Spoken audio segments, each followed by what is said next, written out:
Quand les gens le voient, c'est quelqu'un de très austère. Mais qu'en privé, certains disent qu'il est plus jovial, qu'il est plus taquin.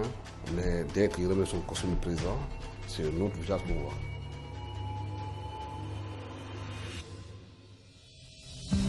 Après 7 ans, je me devais de me dévoiler un peu plus à l'endroit de mon public qui m'a fait confiance. Et ce public doit davantage pénétrer mon intimité parce que je n'ai rien à cacher. Je suis un Sénégalais de parents venus du Fouta, d'ethnie Pulaar, qui ont migré vers le pays sérère, le Sine, issu d'une famille modeste qui m'a inculqué quand même des valeurs essentielles de notre terroir. La dignité, le courage et l'humilité constituent parmi d'autres valeurs des valeurs fondatrices.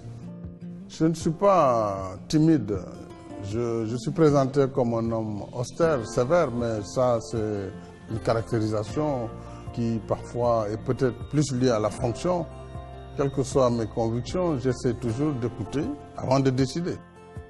Quelles que soient les difficultés, il faut prendre le temps de les examiner, ne pas se laisser entraîner.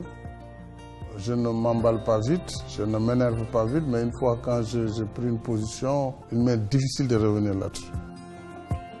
Mon ambition, c'est toujours de parachever ce que j'entame. Donc, tant qu'il y a du travail, ça me donne de l'énergie pour moi-même me mettre au service de mes concitoyens. Pour le moment, je prie Dieu et je remercie le bon Dieu de m'avoir donné la santé de pouvoir justement être apte à conduire toute cette activité avec autant d'énergie. Le Sénégal doit être ma préoccupation principale. Il doit être le souci de ma réussite. Ces valeurs qui ont marqué la vie des ancêtres dans ce territoire du Fouta, de résilience, de courage, mais aussi d'honnêteté. C'est cela qui, je pense, caractérise mon action politique. Et ces valeurs, vous les retrouverez dans tout mon parcours.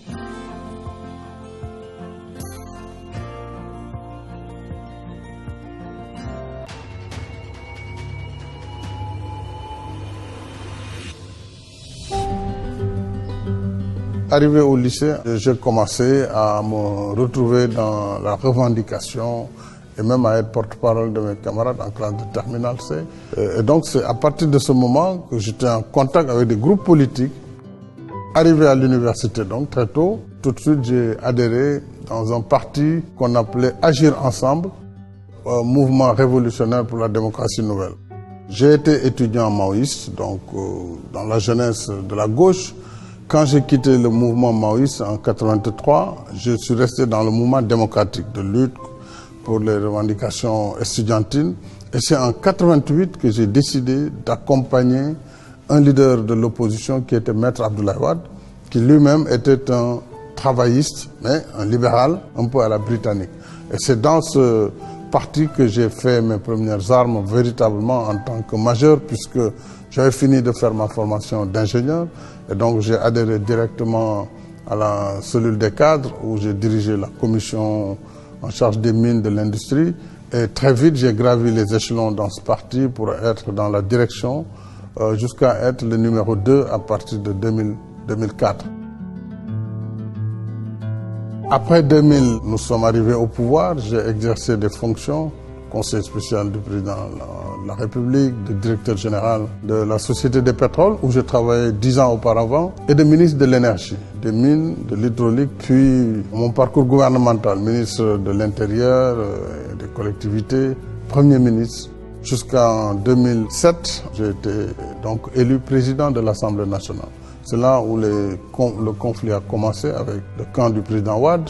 Pendant 17 mois, nous nous sommes battus un peu parce que simplement on me reprochait d'avoir autorisé ou demandé l'audition du fils du président, alors que c'est la commission de l'économie générale qui avait demandé qu'un certain nombre de dirigeants publics puissent venir en audition devant le Parlement. Je ne voyais pas de problème à cela. J'ai donc transmis cette demande, et ce qui a été à l'origine de la rupture avec le président Wade. À la fin de ce combat, après les 17 mois, le 8 novembre 2009, l'Assemblée nationale a voté ma destitution. Et après ce vote, naturellement, J'ai refusé de rester comme député et j'ai démissionné donc de mes fonctions de député, de maire de ma ville. Et la suite, vous la connaissez, j'ai lancé mon parti.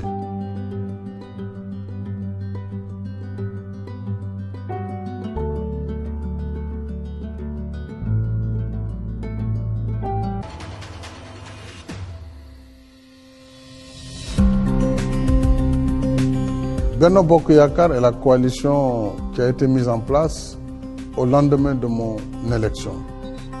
C'est vraiment un rassemblement énorme de partis politiques, de mouvements citoyens qui constituent ce Benno Bokk Yakaar, s'unir ensemble pour l'espoir.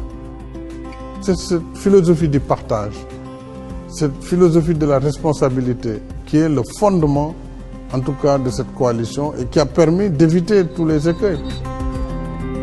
Le secret de la coalition, c'était la conviction que l'heure des échappées individuelles est révolue. Si nous voulons bâtir un pays, surtout un pays en développement, nous devrions accepter nos différences. C'était le socle de cette coalition.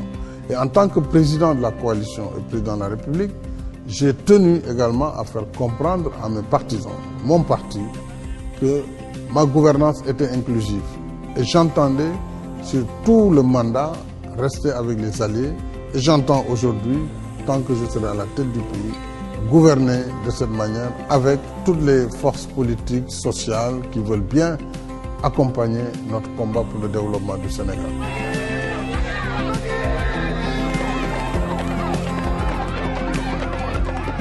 Il y a des sujets sur lesquels les Sénégalais avaient fini par croire qu'il n'y aurait pas de solution. Donc j'ai dit à mes camarades avec lesquels je faisais ce travail, il nous faut une nouvelle manière de penser. Il faut un nouvel ordre des priorités.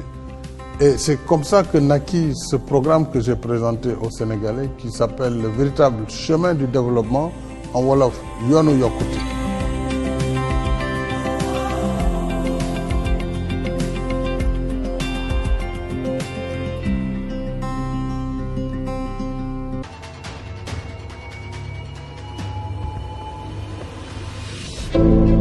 Après la rupture, je me suis adressé au peuple sénégalais pour dire que nous avions constaté depuis un certain moment une volonté de violation des principes démocratiques qui doivent guider l'équilibre des institutions. Nous voulons bâtir un projet politique pour la défense des valeurs de la République. C'est pourquoi le parti s'appelait Alliance pour la République. Notre devise a été travail, solidarité et dignité. La solidarité, puisque nous sommes des sociétés solidaires, on retrouve toujours cette valeur. Et notre dignité humaine, nous ne devons l'échanger contre rien. La dignité de citoyen également, nous devons jalousement la garder. Nous avions choisi le cheval comme emblème. Un animal noble, fidèle, mais aussi qui incarne le travail. Il fallait être endurant pour aller à l'épreuve de l'opposition. J'avais 3 années avant les élections de 2012. Et il fallait que j'implante le parti à travers le pays. Et il fallait aussi que je fasse le pays profond pour pouvoir sortir un programme qui soit vraiment la résultante du constat de ce qui s'est passé sur le terrain et qui soit une réponse appropriée qui puisse donner satisfaction à des attentes longuement exprimées. Donc j'ai parcouru le territoire pendant 3 années. J'ai pu faire 80 000 km à l'intérieur du Sénégal. C'est quand même 2 fois le tour de la Terre. Lorsque j'ai commencé cette longue marche, que j'ai vu ce que j'ai vu, effectivement, l'humilité m'a envahi. Et j'ai constaté le niveau de dénuement du monde rural. Je me rendais compte qu'il y avait énormément de choses essentielles, de choses vitales, qui n'étaient pas prises en compte. Et c'est comme ça que naquit ce programme que j'ai présenté aux Sénégalais qui s'appelle le véritable chemin du développement en Wolof, Yoonu Yokkute.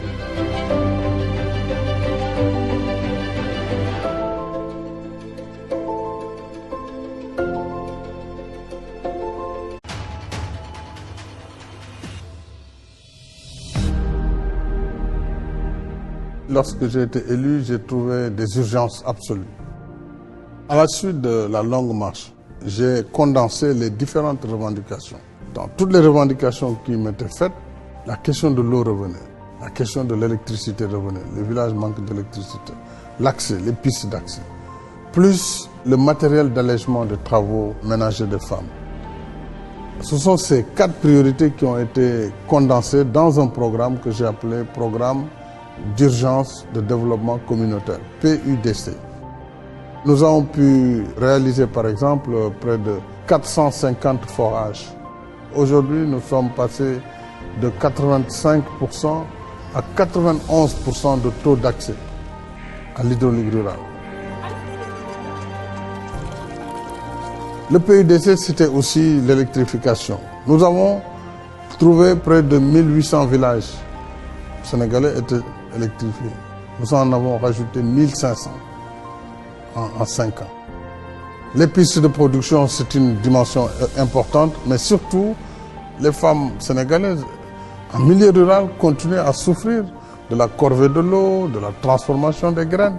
Là aussi, plus de 6000 machines ont été mises à contribution afin de mécaniser un peu plus et de libérer un peu plus la femme sénégalaise. C'est un peu la philosophie de l'action et le culte du résultat.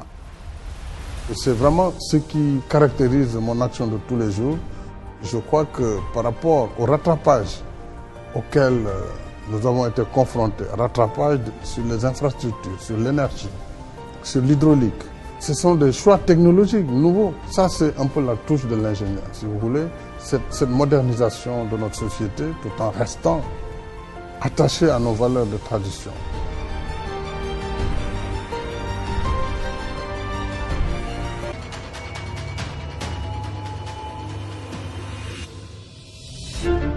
Nous ne pouvons pas avoir comme seule vocation de lutter contre la pauvreté. Ce serait manquer d'ambition. Donc, j'ai requalifié le programme Yoonu Yokkute en plan Sénégal émergent sur la base de 3 objectifs. La transformation structurelle de notre économie, comment nous devrions produire pour être un pays producteur. Deuxième volet essentiel, le capital humain. Vous avez tout ce qui est éducation et santé, mais aussi toute la politique d'inclusion sociale. Et enfin, le troisième, c'est la construction, la consolidation de l'état de droit. C'est la justice, la bonne gouvernance, mais c'est également tout le volet sécurité dans un contexte où nous devons faire face également à nos obligations de protection de nos populations et de notre territoire. Le plan Sénégal émergent est aujourd'hui le seul référentiel de nos politiques publiques. Il a pour ambition de mettre une société développée dans un horizon 2035. Les conditions sont réunies pour que nous transformions notre système économique, que nous produisions plus en élevage, en agriculture, en pêche, que nous fassions plus d'économies, plus de valeur ajoutée, que nous ayons une économie plus apte à donner de l'emploi. Évidemment, avec plus de solidarité, parce que ça ne sert à rien d'avoir une richesse si c'est pour une minorité, mais il faut que cette richesse soit judicieusement répartie. C'est donc ce volet 2 de l'inclusion, du capital humain et du développement durable que nous avons à travers tout le module éducation, formation professionnelle, mais aussi politique d'inclusion. Par exemple, dans ce module, vous avez la couverture maladie universelle qui permet aujourd'hui la gratuité des soins pour les enfants de 0 à 5 ans avec l'assurance qu'ils feront leur vaccin. Mais c'est également la carte d'égalité des chances qui est offerte aux personnes vivant avec un handicap. Et c'est surtout la gratuité d'un certain nombre de soins, tels que la dialyse, tels que la césarienne. Enfin, il faut que nous luttions contre la corruption, puisqu'elle a véritablement retardé l'Afrique. Et si nous ne faisons rien, évidemment, les richesses qui sont là seront captées par les élites. Et enfin, veiller à ce que l'état de droit soit respecté, mais aussi que l'État soit capable de défendre son territoire contre tous les ennemis, y compris contre le radicalisme et le terrorisme. Un Sénégal pour tous, c'est l'inclusion, et un Sénégal par tous.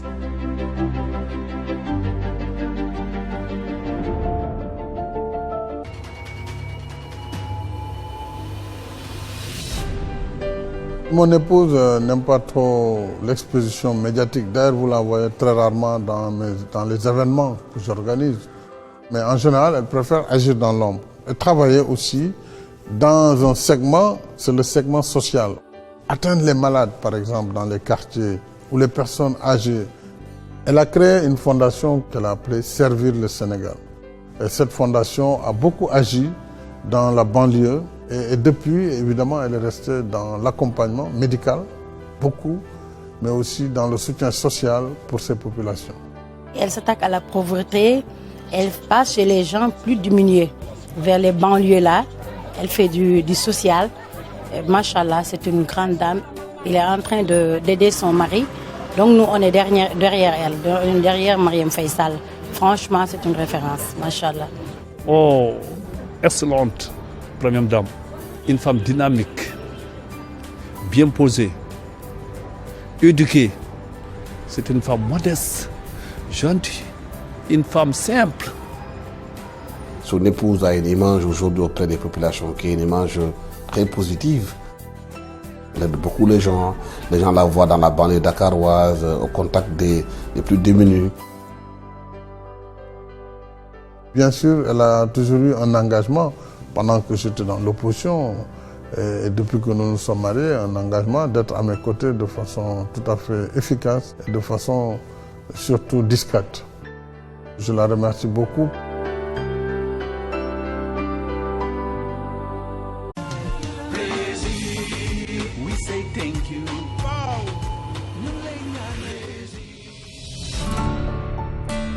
Sur le plan du bilan et des résultats, notre opposition ne nous attaque pas d'ailleurs parce qu'il se garde bien de rentrer dans ce sujet.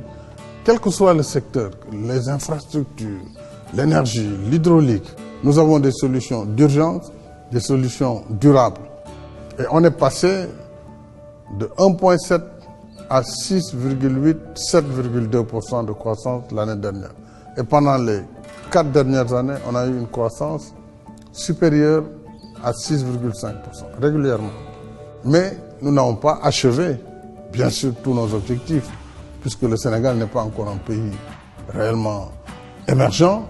Il faut que tous les accès universels à ces services sociaux de base soient réglés pour qu'enfin nous puissions considérer que nous avons atteint un niveau de développement tel que désormais on peut parler d'un pays émergent comme nous l'avons vu pour certaines économies asiatiques, la Corée du Sud, Singapour, etc. Le pétrole et le gaz, nous devons en faire une bénédiction. Ça veut dire que nous devons tirer le meilleur profit de ces ressources pour renforcer notre économie. Et ne pas penser que parce qu'il y a du pétrole et du gaz, on va se croiser les mains. C'est des revenus nouveaux qui seront aussi bien utilisés puisque nous avons prévu une loi sur l'utilisation future des revenus pétroliers.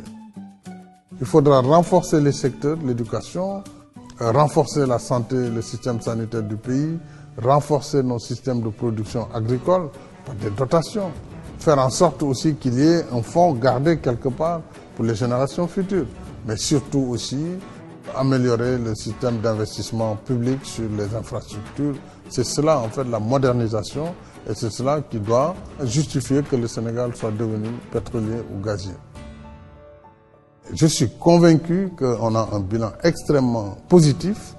Maintenant, tout n'est pas achevé, tout ne peut pas être achevé et nous devons encore nous retrousser les manches pour que la phase qui vient soit encore plus rapide dans la mise en œuvre, qu'elle soit plus efficace, puisque nous avons déjà le programme, nous avons les moyens, nous avons plus d'expérience. Donc il s'agit de délivrer plus pour qu'au bout de ce deuxième mandat, s'il plaît à Dieu, si les Sénégalais me font confiance, en 2024, qu'on ait un autre Sénégal tout à fait différent de celui de 2018.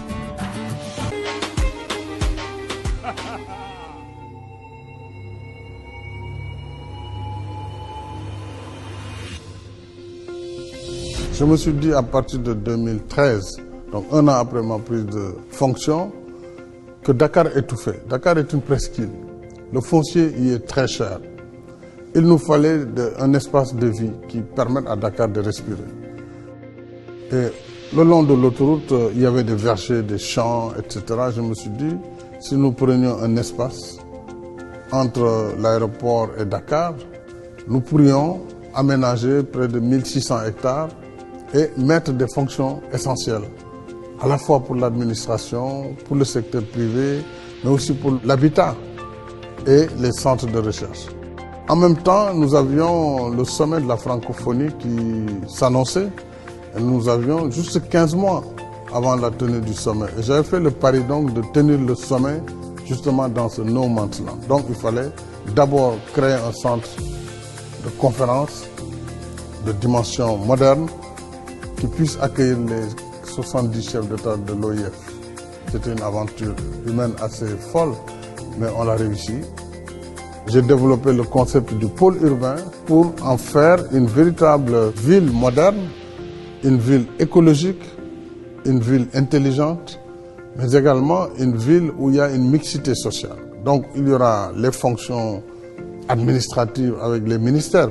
Et nous avons une université en chantier. Il y a aussi un pôle sportif avec cette belle arena et ce grand stade de 50 000 places, stade olympique qui sera édifié. Et nous allons poursuivre, bien sûr. Diamniadio n'est pas terminé. C'est dans 5 ans, je crois, ça va être l'une des villes d'Afrique les plus modernes.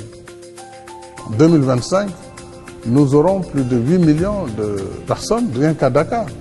À 8 millions, il fallait penser à un système de transport de masse. Donc, on a dit qu'il faut revenir au transport collectif, donc au train. Et donc, nous avons fait notre choix sur un train express qui est suffisamment rapide pour relier l'aéroport et la ville de Dakar. Et aujourd'hui, au moment où je vous parle, nous avons fini la liaison entre Dakar et Diamniadio. Et dans un an et demi, nous allons rejoindre l'aéroport. En plus, c'est un train électrique, donc sur le plan environnement, je crois que nous sommes déjà dans cette belle perspective de l'accord de Paris. Et voilà un peu ce qui justifie ce projet du TR, qui est l'un des projets, je dois dire, qui m'ont le plus plu par les choix technologiques qui ont été faits, mais aussi la manière de montrer que l'Afrique était capable. Et ce train a été fait en moins de 2 ans et demi. Et c'est ça qui est exceptionnel. Et les gens m'avaient dit que ce n'était pas possible. On voit bien que tout est possible si l'engagement est là et surtout la persévérance.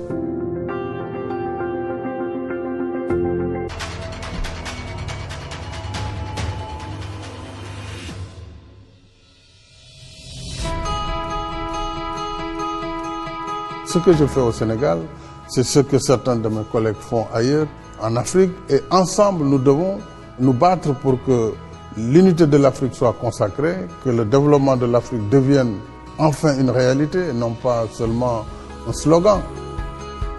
L'Afrique doit être prise comme partenaire, l'Afrique doit être considérée, l'Afrique doit être respectée, puisque l'Afrique est prête également à jouer son rôle dans un monde globalisé. Nous avons un continent de 30 millions de kilomètres carrés, une population de près de 1,2 milliard, dont au moins 300 millions ou 400 ont un pouvoir d'achat. C'est un vaste marché. Mais il faut juste certainement venir vers ce marché, mais avec un esprit de partenariat gagnant-gagnant. Il faut un nouveau regard sur l'Afrique. L'Afrique d'hier est différente de celle d'aujourd'hui. C'est des générations nouvelles qui sont sans haine par rapport à l'histoire, mais qui ont besoin juste d'être considérées, d'être consultées et de travailler ensemble. L'éducation et la formation restent les adjuvants sans lesquels on ne peut pas tirer profit de la jeunesse de notre population. Il nous faut justement former cette jeunesse dans ce qui fait avancer le monde. Mais il faut qu'ils soient déjà branchés et connectés, qu'ils soient des citoyens donc, du monde numérique. Donc nous, Africains, devons aussi être des hommes et des femmes de science pour hisser notre société et la mettre aux normes de ce qui se fait de meilleur dans le monde. Apprivoiser la technologie, être dans le monde de l'innovation, être dans l'économie numérique, c'est aussi quelque chose que l'Afrique doit réussir. Mon message à l'endroit des Sénégalais, c'est de leur dire de continuer à croire en leur pays, de continuer à refuser les manipulations ou les appels à la violence, puisque la violence n'a jamais rien réglé, et de continuer à faire peser leur choix par le geste citoyen du vote, et de voter là où ils pensent que vraiment leur avenir est assuré.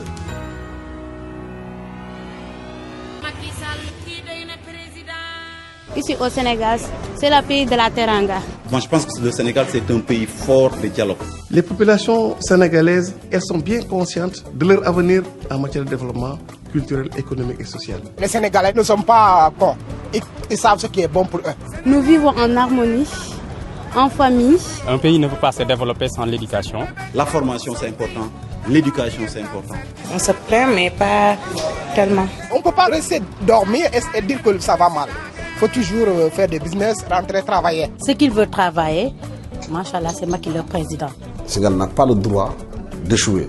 Le Sénégal doit faire la synthèse de tous ces échecs et voir où sont les réussites.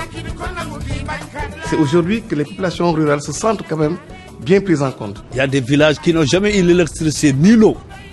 Mais actuellement, je ne peux pas dire les 100%, les 95%. Ils ont eu l'eau, ils ont eu l'électricité. C'est grâce au président de Sénégal, M. Macky Sall. On est très content avec le président Macky Sall. Il a changé notre village et il a construit beaucoup de choses ici. C'est plus facile. Il y a de courant, il y a de l'eau. À l'époque, on allait au puits pour chercher de l'eau. Et maintenant, on a des robinets. Dès qu'il arrive dans ce pays, on a de l'électricité, de l'eau potable et il y a des pistes partout. Nous sommes très contents, mais il faut améliorer. Une élection au Sénégal, elle n'est jamais gagnée à l'avance. Il faut se battre jusqu'au bout, jusqu'à la dernière minute, jusqu'au jour où on sort les résultats des urnes. Il faudrait qu'il y ait un programme bien défini, un programme convaincant. Tout ce qu'on attend d'eux, c'est des actes, non pas des paroles. Ce que nous voulons seulement, c'est de travailler. Un candidat, il faut juste l'aider à s'améliorer sur ses erreurs pour qu'on puisse avancer. Si vous traversez l'ensemble du Sénégal, les régions, les départements, les communes, vous allez voir ce que le président a fait là-bas. Il a fait beaucoup de choses pour les jeunes. L'emploi, l'éducation, la santé. C'est un homme infatigable pour son pays. Tout le village de Samdiaye soutient Macky Sall. Que le meilleur gagne, mais moi je suis 100% Macky. Beaucoup de jeunes vont voter pour le président Macky Sall. Ça en fait sûr et certain. Pour les prochaines élections, c'est l'homme de la situation. Je suis à 1000% Macky. Il a la capacité, il a l'envergure. C'est quelqu'un de bien. On doit encore lui donner un deuxième mandat.